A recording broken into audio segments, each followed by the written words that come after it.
Eh bien, merci beaucoup, Charles, pour cette présentation gentille. Mesdames et messieurs, en vos titres et qualités, comme disent les Belges, pour faire comme un début plus rapide, je suis ravi d'être là cet après-midi pour vous parler effectivement non seulement des droits de l'enfant au sens strict, mais aussi des droits de l'homme plus généralement. La photo, comme vous voyez, elle date un petit peu, elle doit avoir quasiment 20 ans, mais j'espère qu'on me reconnaît encore. Donc, l'idée que j'avais et que je vais vous présenter, c'est donc de parler des droits humains, de l'enfant et de la justice, et donc de vous présenter quelques réflexions. En fait, il y a trois idées que je vais développer. Tout d'abord, c'est un peu la question de l'origine, non seulement des droits de l'homme, des droits humains, mais aussi des droits de l'enfant, c'est-à-dire ce passage de la philosophie du droit naturel jusqu'au texte de droit positif que nous avons heureusement aujourd'hui. Et dans un deuxième temps, je passerai en revue rapidement les différentes sources qui existent en la matière et qui sont en effet de multiples sources, ce qui pose le problème pour les juristes de coordonner, de concilier les différentes sources et les différents droits qui ont été reconnus. Et finalement, pour venir plus concrètement aux droits des enfants en matière de justice, je parlerai un petit peu de ce que la Convention et les autres textes prévoient pour permettre aussi une mise en balance des droits de l'enfant avec d'autres intérêts, d'autres droits, notamment aussi de victimes, s'il s'agit par exemple de délinquance juvénile.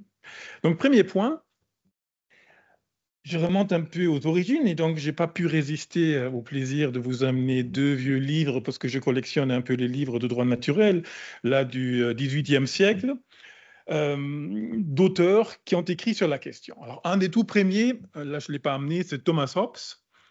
Il a déjà écrit au XVIIe siècle ses principaux ouvrages. D'abord un qui s'appelle Du citoyen de Cide, qui a été traduit aussi en français en 1649. Et dans la préface de ce petit livre sur les droits des citoyens, il développe un peu l'idée de la méchanceté de l'homme. Parce que Hobbes a plutôt une vision un petit peu pessimiste de l'homme, du fait qu'en état de nature, l'homme se fait nécessairement la guerre parce que tout le monde fait la guerre à tout le monde. Et donc, dans cette préface, il dit, dans un développement sur la méchanceté, il dit, si vous ne donnez pas aux enfants tout ce qu'ils désirent, ils pleurent, ils se fâchent, ils frappent leur nourrice, et la nature les porte à en user de la sorte.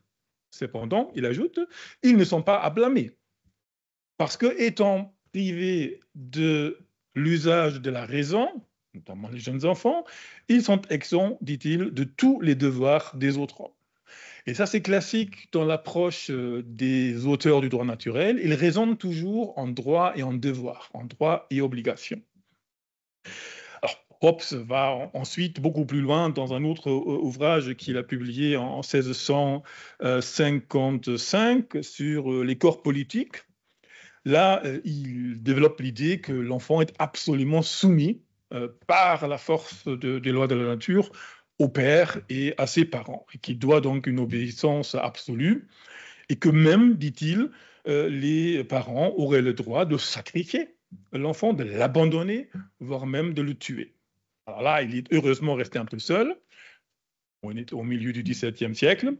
Les auteurs qui suivent plutôt à la fin du XVIIe, au début du XVIIIe siècle, ont une vision beaucoup plus, je dirais, protectrice de l'enfant. Et donc, un des premiers, c'est l'Allemand Samuel von Pufendorf, le baron von Pufendorf, qui a notamment publié un livre en 1673, donc on est à la fin, vers la fin du XVIIe siècle, qui s'appelle là aussi justement du devoir de l'homme et du citoyen tels qu'ils sont prescrits par la loi naturelle. Et dans cet ouvrage, il y a tout un chapitre, aux pages 273 et suivants, un chapitre sur, je cite, les devoirs réciproques d'un père, d'une mère et de leurs enfants. Et là, il développe déjà l'idée que du fait que les parents ont des devoirs envers l'enfant. Cela implique évidemment des droits de l'enfant, des droits d'être protégé, d'être nourri, d'être éduqué, d'être introduit dans la société. Et il dit même de ne pas se voir montrer de mauvais exemples. Hein. Donc les parents doivent être exemplaires. Cette même idée va être reprise à peu près à la même époque par Jean-Jacques Burlamaqui, un autre grand auteur du droit naturel qui appartenait à l'école suisse romande du droit naturel, dont était aussi issu l'auteur beaucoup plus connu, Jean-Jacques Rousseau. Mais en fait, Rousseau, il a beaucoup copié sur les autres. C'est plus Burlamaqui qui avait de l'originalité. Et Burlamaqui, dans son ouvrage de 1747 sur les principes du droit naturel, là aussi a un chapitre entier intitulé « Du droit, pris pour faculté et de l'obligation qui répand ». Et là, il développe notamment les droits et devoirs de l'individu vers soi-même, mais aussi des pères et mères envers les enfants. Et finalement, nous avons un auteur que j'aime également beaucoup, c'est Christian Wolff, le parent de Wolff, qui dans un ouvrage de 1750 et donc traduit en allemand, puisque lui il a écrit en latin en 1754, consacre un chapitre là aussi à ce qu'il appelle Von der väterlichen Gesellschaft und väterlicher Gewalt, alors de la société paternelle et de la puissance paternelle, mais en fait en réfléchissant, en présentant, si vous voulez, cette société qu'il qualifie de paternelle, il développe aussi de nombreux droits de l'enfant. Et notamment, dans la traduction française, qu'on trouve aussi en 58, on peut lire que les enfants ont même naturellement le droit d'exiger que leurs parents ne leur donnent point de mauvais exemples. Donc, on voit l'idée de droit des enfants est déjà présente dans ses écrits de la philosophie du droit naturel au XVIIe, XVIIIe siècle. Mais alors, il a fallu beaucoup plus de temps pour les traduire dans des textes juridiques obligatoires, c'est-à-dire cela n'interviendra qu'au XXe siècle. Alors que les premières déclarations de droits de l'homme de la fin du XVIIIe étaient aussi inspirées par les auteurs du droit naturel, mais n'avaient pas consacré spécifiquement les droits des enfants. Ils sont limités à des droits de l'homme vis-à-vis de l'État, et dans ce sens-là, ils avaient pensé qu'il n'était pas nécessaire de consacrer déjà des droits des enfants. Alors, en droit positif, il y a donc aujourd'hui de multiples sources, et on va en parler, bien sûr. Il y a le texte le plus important pour la matière, la Convention des Nations Unies sur les droits de l'enfant, mais il y a d'autres textes.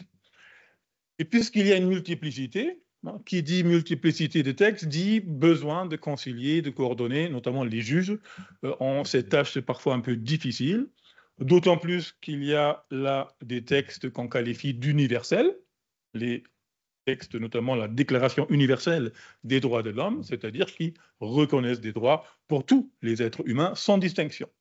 Et nous avons aussi des droits dits catégoriels, c'est-à-dire des déclarations ou consécrations de droits à une catégorie d'êtres humains. Dans la théorie du droit, c'est parfois un peu disputé, parce que certains auteurs pensent que cela porte atteinte à l'universalité des droits de l'homme, mais lorsqu'on regarde de plus près, et notamment pour les droits des enfants, on voit bien que le texte de la Convention de 1989, la Convention de New York sur les droits des enfants, ne fait que réaffirmer des droits universels de l'homme, mais ajoute une couche, si vous voulez, de protection supplémentaire et de consécration de l'intérêt supérieur de l'enfant pour que l'enfant puisse réellement jouir de ces droits-là, tout en tenant compte donc de sa situation particulière et notamment de sa vulnérabilité. Alors, dans cette convention de New York, ce sont, je pense pour nous cet après-midi, surtout les articles 3, 12 et 40 qui sont intéressants. C'est l'article 3 qui pose le grand principe de l'intérêt supérieur de l'enfant, qui doit être pris en compte de manière primordiale. Il y a ensuite l'article 12 qui donne à l'enfant un droit de s'exprimer dans les procédures qui le concernent et un droit d'être entendu par rapport à toute décision qui le concerne. Et finalement l'article 40 qui reprend les droits classiques du justiciable par rapport à l'enfant. Donc en fait, il n'y a rien, si vous voulez, de très, très révolutionnaire dans les droits les différents droits qui sont consacrés. Ce qui est le grand pas ou le grand avancement, c'est qu'on insère ces droits dans un contexte, notamment fixé par l'article 3, l'article 12, où donc toutes les administrations, toutes les instances doivent toujours tenir compte de l'intérêt supérieur de l'enfant. Alors, à côté de cette convention et des déclarations, à la fois la Déclaration universelle des droits de l'homme et la Déclaration de 1959 qui existait déjà sur les droits de l'enfant, on a en Europe aussi d'autres textes, d'autres conventions, d'autres chartes, comme la Convention européenne des droits de l'homme, qui n'évoque pas explicitement l'enfant, mais dont l'article 8 sur le droit à la vie privée a été interprété par la Cour européenne comme incluant aussi un certain nombre de droits en matière de famille et notamment des droits des enfants. Et puis, le texte le plus récent au niveau européen, la Charte des droits fondamentaux de l'Union européenne, consacre un droit à l'éducation, l'article 14, et les différents droits de l'enfant, comme l'intérêt supérieur à l'article 24.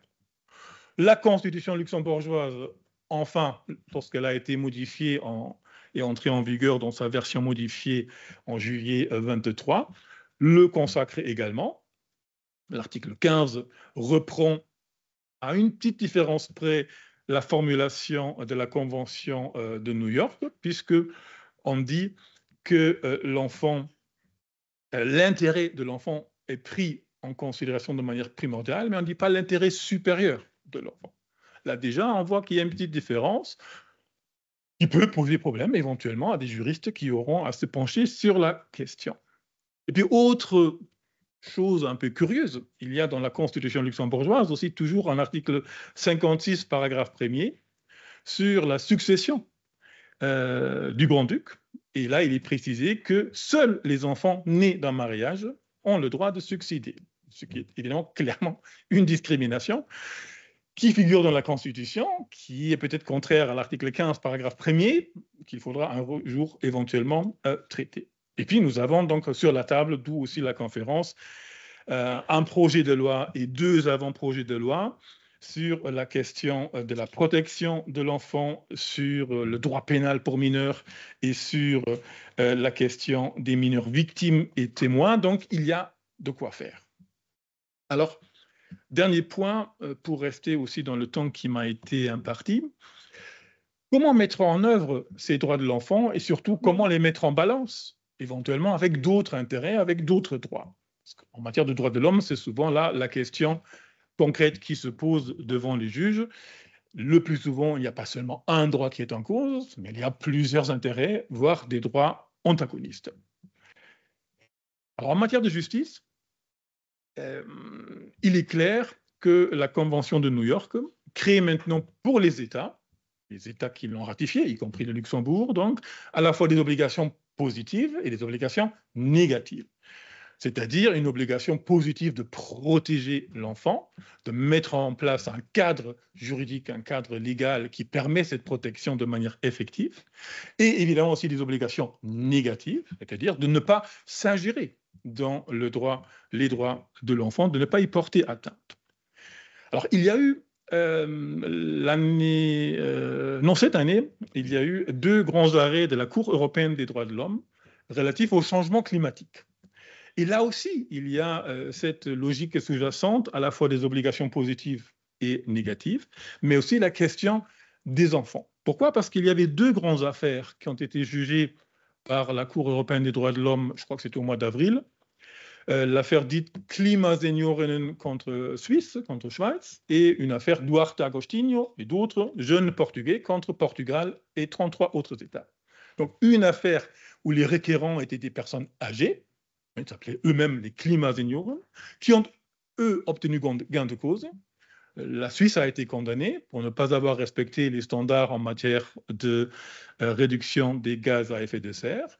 Par contre, les jeunes Portugais, eux, leur requête a été déclarée irrecevable. Alors, ce n'est pas en raison de l'âge. C'est pour des raisons plus compliquées de recevabilité, de statut de victime et d'autres.